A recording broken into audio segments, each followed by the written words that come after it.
खुलुमनाय जासिहरबाय आङो बे सेन्ट्रेल लेभेलनि जा दुलाराय बर' फरायसा आफादनि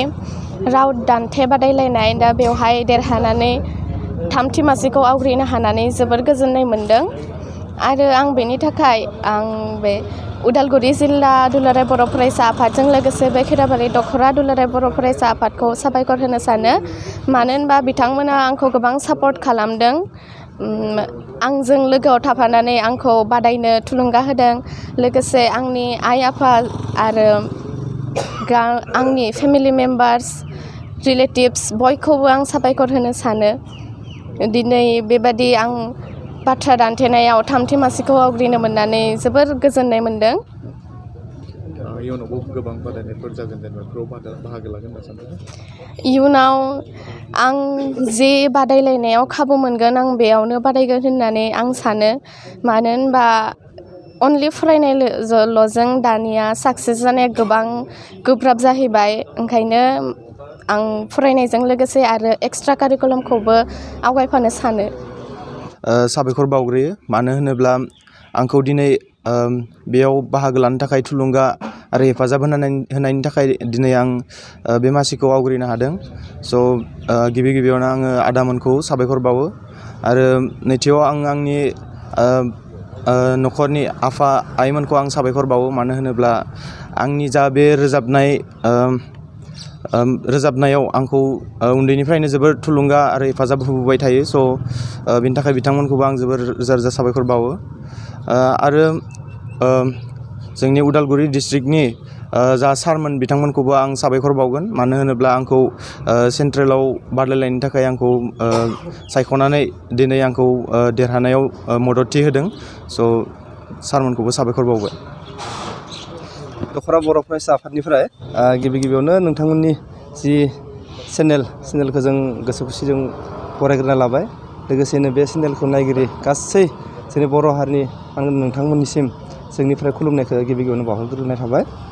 नैबे समाव नोंथांमोननि सेराव फोरमायनो मोननानै जोबोद गोजोननाय मोनोदि थांनाय जि 52थि जोंनि बर' फरायसा आफादनि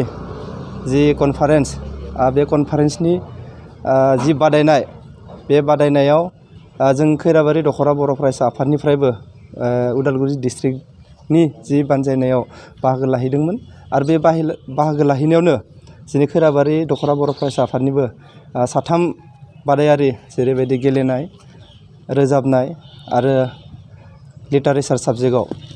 बिदिनो जों साथाम जोंनिफ्राय जाय बादायारि बिथांमोना देरहादों बिथांमोनखौ जों नैबे समाव बरायना मोननानै जोबोद गोजोननाय मोन्दों गोग्गानाय मोन्दों जेरैबायदि जोङो जोंनि बर'नि देंखोमु 1, 2, 3 जों दुलाराय बर' फरायसा आफादा बादायनाय होयो बेयाव जोंनिफ्राय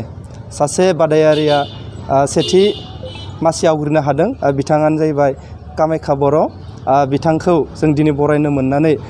आरो जोबोद गोग्गानाय मोन्दों जों खैराबारि दख'रा बर' फरायसा हिसाबै आरो लोगोसेनो बिथांजों लोगोसे जों सासेबाव बरायनो मोनबावदों बिथाङानो जाहैबाय भुमिका दैमारि बिथाङा जि राव दान्थेनाय बादायनाय बेयाव 3rd पजिशन मोन्दों बिथांखौबो जों बरायनो मोननानै जोबोद गोजोननाय मोन्दों आरो लोगोसे सासे गेलेगिरि ध्रुब कसारि बिथां दिनै जों बिथांखौ बरायनो मोनासै बिथाङा मोनसे खेला दङ बेयाव थांनो गोनां जाहैबाय बिथाङाबो जि भलिनि जि बादायनाय बिथां जिथु चेम्पियन बे चेम्पियनाव बिथाङा बे ग्रुपआवबो दंफैयो हिसाबै जों बिथांखौबो गोसो खुसियै बरायदों जियानो जाथों नैबे समाव आं मोनसे मेसेज होनो नागिरदों आथिखालनि नैबे जुगाव फरायनायजों लोगोसे जि स्किल जायफोर गेलेनाय रोजाबनाय बायदि बायदियानो जायाथों बे स्किलखौ जोङो पेरेलेलै लांनांगोन आं बेखौ गासै फरायसा आरो बिगोमामोनखौ जाहाथे फरायसामोननो हेफाजाब होयो सुबिदा खालामना होयो बेखौ खावलायनानै आं दिनैनि जि बुंथिनाय बेखौ एसेबां फोजोबबाय गोजोन्थों 39 बोसोरनिफ्रायनो देहायारि जोथोननि बिथिङाव बुहुमनि बयजोंबो फोथायजानाय लोगोसे साबसिन आरो रावजोंबो रुजुजायै गोरोन्थि गैयै फिथाइनि रादाय होग्रा एप'ल' डायग्नोस्टिक्सआ नोंथांमोननि साखाथियाव सौफैबाय बे एप'ल' डायग्नोस्टिक सेन्टाराव थैजों सोमोन्दो थानाय गासिबो बेराम कभिड-19 बेराम खि हासुदै आरो गुबुन गुबुन बेरामनि आनजाद खालामनाय जायो नोंथांमोनहाबो आनजाद खालामजाफैनो हागोन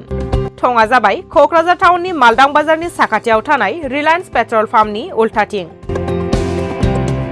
रोखायै मिथिनो थाखाय नोंथांमोनहा 6001517103 नाम्बाराव सुलु लानो हागोन। Apple' diagnostic centre Kokrajhar.